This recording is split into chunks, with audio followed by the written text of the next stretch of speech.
Praise the lord. నేటి వాగ్దానము. అనుదినము ఆయన మా భారము భరించుచున్నాడు.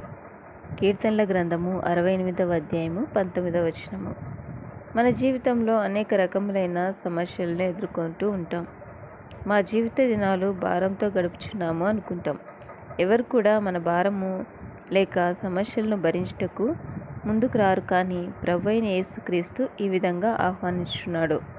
ప్రయాసపడి భారం మోసుకుంటున్న సమస్త జనులారా, నా యొద్దకు రండి, నేను మీకు విశ్రాంతి కలుగజేతును అని.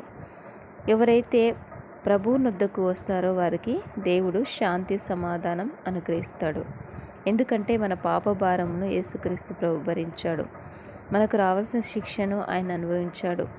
నిశ్చయముగా మన రోగములను ఆయన భరించాడు. నీ భారం యెహోవా మీద మోపుము, ఆయనే నిన్ను ఆదుకొనును అని దేవుడు మనకు వాగ్దానం చేశాడు. కనుక మన భారము ఏదైనా, సమస్య ఏదైనా ప్రభువు మీద మోపినప్పుడు ఆయన మనలను ఆదుకుంటాడు. నీ పనుల భారం యెహోవా మీద ఉంచుము, అప్పుడు నీ ఉద్దేశంలో సఫలమగును. ఆమేన్.